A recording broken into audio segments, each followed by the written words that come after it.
Hare Krishna! Hello, my friends. How is it going out there today?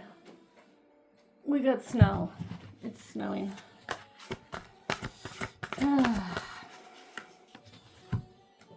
Rebirth and true leader.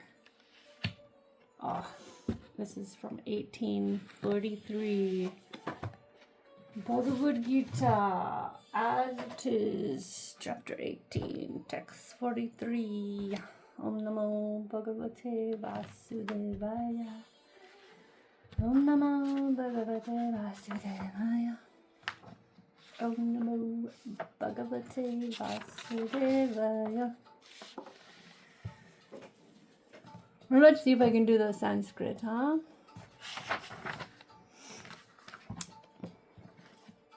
Why? Why am I doing the Sanskrit? I don't know. Because it's purifying. Suryam tejo dhritir daksham yute chapya palayanam danam ishvara bhavascha kshatram karma svabhavajam. Heroism, power, determination, resourcefulness, courage in battle, generosity, and leadership are the qualities of work for the Kshatriyas, for the warriors. There's no purport for that. Text 45 says, by following his qualities of work, every man and woman can become perfect. Now please hear from me how this can be done. By worship of the Lord, who is the source of all beings and who is all-pervading, man can, in the performance of his own duty, attain perfection. Let's read that. Purport by Srila Prabhupada. Ki Jai. As stated in the 15th chapter, all living beings are fragmental parts and parcels of the Supreme Lord. As such, the Supreme Lord is the beginning of all living entities. This is confirmed in the Vedanta Sutra, Janmya Yasya Yataha. The Supreme Lord is therefore the beginning of life of every living entity. And the Supreme Lord, by his two energies, his external energy and internal energy, is all-pervading. Therefore, one should worship the Supreme Lord with his energies. Generally, the Vaishnava devotees worship the Supreme Lord with his internal energy. His external energy is a perverted reflection of the internal energy. The external energy is a background, but the Supreme Lord, by the expansion of his plenary portion as Paramatma, is situated everywhere. He is the supersoul of all the demigods, all human beings, all animals, everywhere.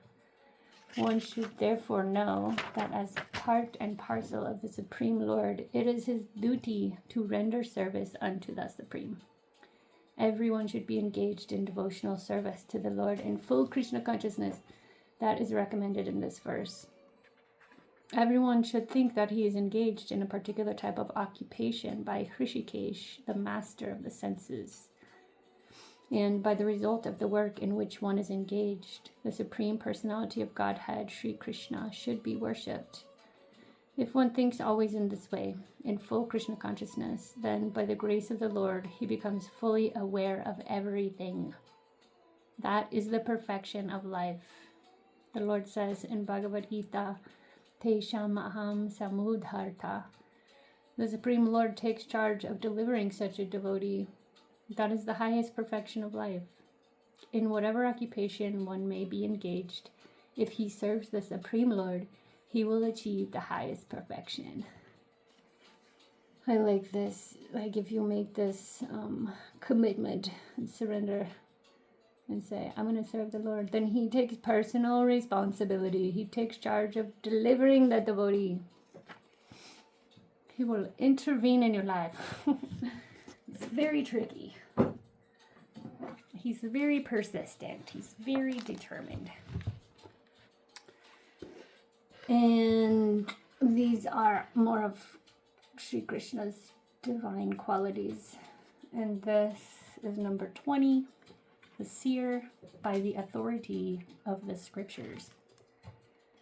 A person who acts according to the tenets of scripture is called Shastra Chakshush. Shastra Chakshush means one who sees through the eyes of the authorized scriptures. Actually, any man of knowledge and experience should see everything through these books. For example, with our naked eye, we perceive the sun globe simply as some glaring substance. But when we see through authorized books of science and other literature, we can understand how much greater the sun globe is than this earth and how powerful it is. So seeing such things through the naked eye is not actually seeing. Seeing things through the authorized books or authorized teachers is the correct way to see. So although Krishna is the Supreme Personality of Godhead and can see all that is past, present, and future, to teach the people in general, he used to always refer to the scriptures. For example, in Bhagavad Gita, although Krishna was speaking as the supreme authority, he still mentioned and quoted Vedanta Sutra authority. There's a statement in Srimad Bhagavatam wherein a person jokingly says that Krishna, the enemy of Kamsa, is known as the seer through the Shastras. In order to establish his authority, however, he is now engaged in seeing the gopis, whereby the gopis are becoming maddened. That's funny. Hari Bol. Hare Krishna. How about this? How about Divine Feminine Oracle? You want to try that? Yeah. Okay. Yesterday was a busy day. Did not get around to making a video. I talked to so many people. So, way too much. Way overstimulated yesterday. Who's this? Ariadne, the mistress of the labyrinth. Oh, she says, my soul knows the way, and the only way out is through. Okay. Who's this lady?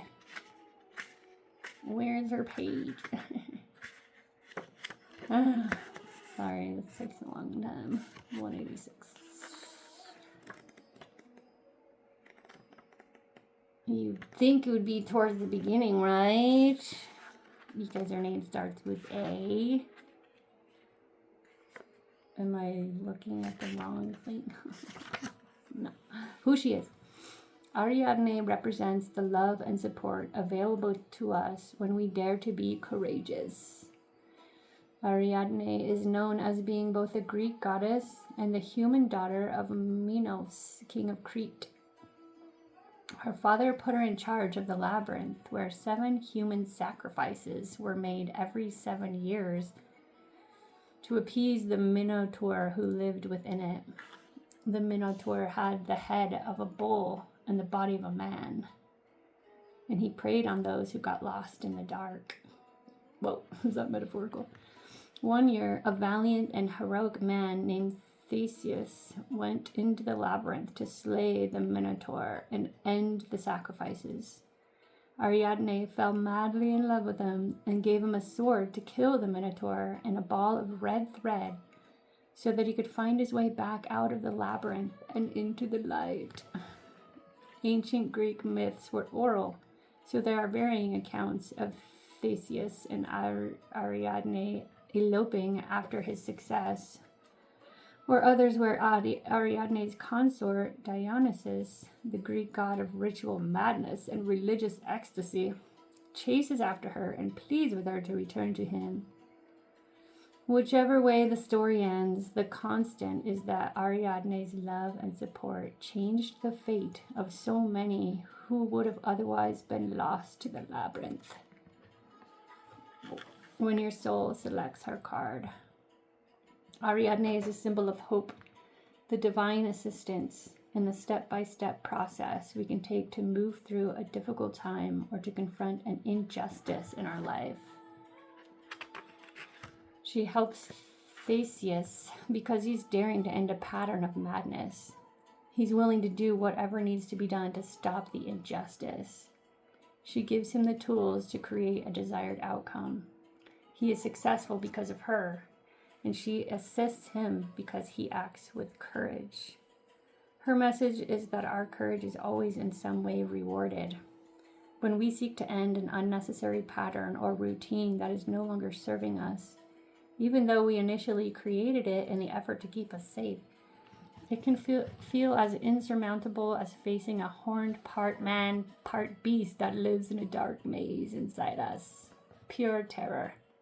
But the soul always wants our freedom. The divine is what liberates, not confines. It might feel like we can't find our way out of this situation, this maze, but we can. We can trust the soul knows the way through, and that spiritual support is a given. Ariadne wants us to be brave so that she can fall in love with our actions. She is both a goddess and a human. She gets our fear, but she also knows just how much power we hold as well. What allows me to feel supported while doing the inner work?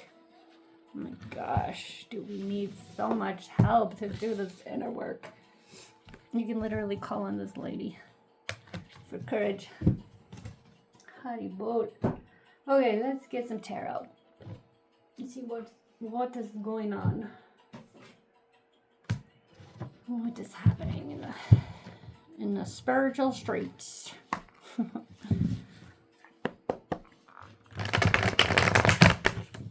Angels and ancestors, please give us a message for the collective.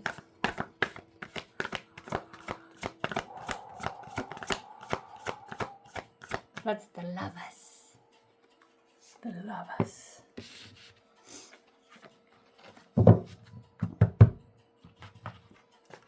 I'm feeling that card. It's literally the lovers. This time it feels like some kind of connection, loving connection. Passionate connection. Maybe a little, oops, that came out in the reverse. Death in reverse.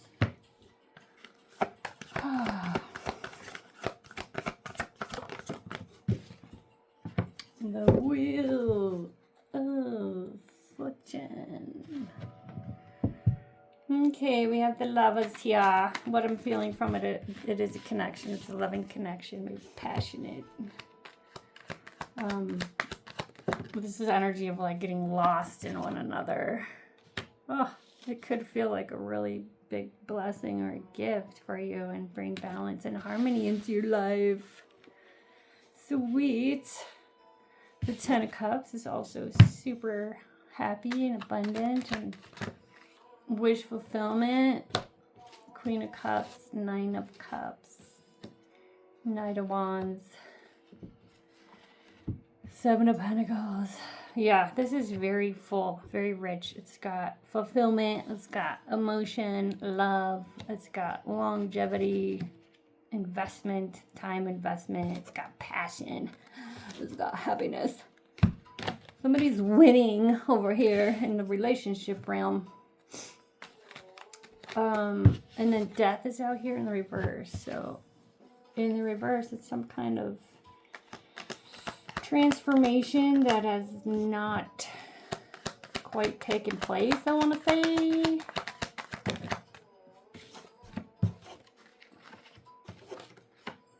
Whew, so many things just came out. 9 and 5 of Pentacles, which are kind of opposite energies. Let me get a feel on this for a second.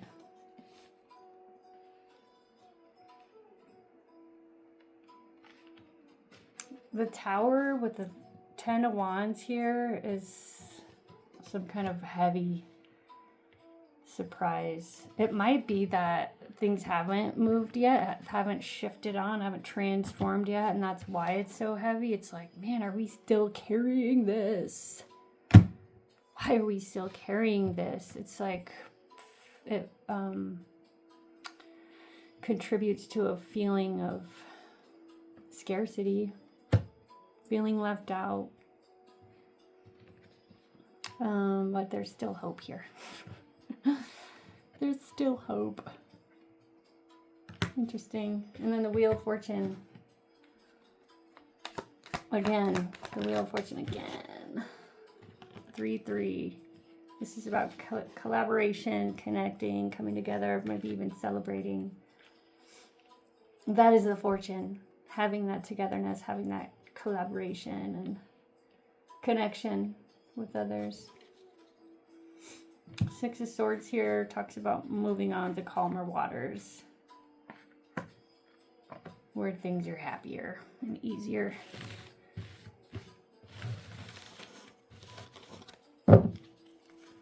I'm seeing the Tower there again and the Star. So if this transformation hasn't happened yet, it feels like it's about to. It feels like it's on the verge. Like maybe something really has already ended and transformed, but it just hasn't manifested externally yet. When I was reading about internal and external energy, externally in the material realm, things can be much slower, and they sometimes don't even match up with what's actually going on in the spiritual realm. Like they don't look the same. So you may not even know. You may not even know. This is my advice. Please, for the collective. Oh yeah. The Sun and the 8 of Wands. I got a similar message like this yesterday. Actually, it's been popping up. I think it came out the other day in the cards too about creating your own happiness, creating your own destiny. Because you can, you have that power. We're so powerful, we're so creative. And if happiness is what you want, choose that. Create that for yourself. Ask for it. Do things in your life that maintain that. Invest in your life in a way that it will produce some peaceful, happy outcomes for you. Plant little seeds for your future. Ooh, when you get a hold of your wands and realize how powerful you are, not everybody's gonna like that. Not everybody's gonna be happy for you. It might cause some conflict. And even within your own self, you might say, there might be contradictions. There might be some internal conflict because maybe the way you were raised, maybe some like religious beliefs or things that you implicitly learned growing up about what you deserve and what you're capable of. The things you experience now in your power may contradict all that, all the lies you were told. And you know, I'm not saying that people were trying to lie to you to tell you that you're not powerful, but they don't even have to say that to make you feel that, right? Just keep on going. Just know that you're gonna have some haters once you start winning, okay? It's okay. The Knight of Cups is here with his loving heart. He's got a very nice, loving offering. This feels like whatever you do, like I was reading too in the Gita, whatever your work is, make it an offering. Do with love. Offer it up. This is also saying help other people. Be charitable. Like help the people who are struggling, suffering, downtrodden. Like lift others up. That can help lift you up. There may be somebody around you struggling. You don't know about it yet, but you're about to find out. And they're going to need your help. And it's mostly like loving help, like support, like presence, caring, compassion. And 6 of Wands is here. You're being seen, you're being watched by the divine. Of course, you know, you're never doing anything that's not seen. But of course, you're also being seen by others as well. But what's more important is what's going on internally, because all the work that you do, again, with the right consciousness, is spirit work. And this is the Hermit here. And this is another similar theme to what came out the other day. When you're doing all this spirit work and service and, you know, you may be seen and recognized for a certain thing.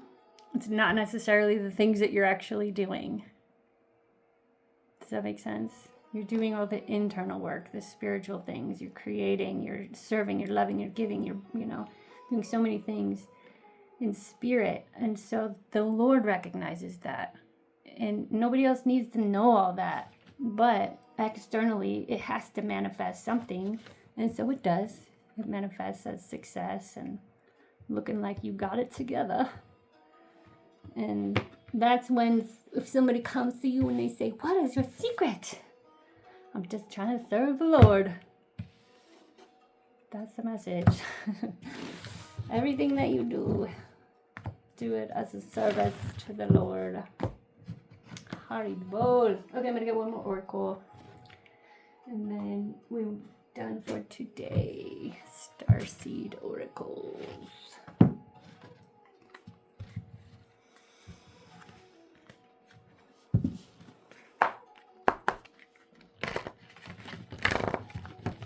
Come on, Rick. This is a messy pile. It's a messy pile.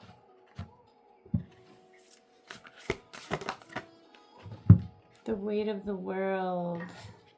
Boundaries. Let it go. Did we get this before? It's not yours to carry. I don't think I'm going to read these. I think I'm just going to read a couple. The blue flame, spontaneous awakening, activation, integration time. Has this been a crazy week for anybody else? Does it feel like some kind of portal? There's a new moon, I think Friday. Star ancestors, hidden secrets, lost wisdom. Look a little deeper. There's always something deeper.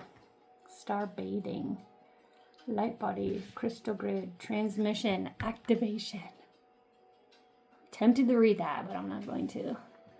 May your light body be activated. Okay, my friends, thanks for tuning in. May you all be well and peaceful. And come back soon. See you back here. Chant Hare Krishna and be happy. Hare Bol. Hare Krishna.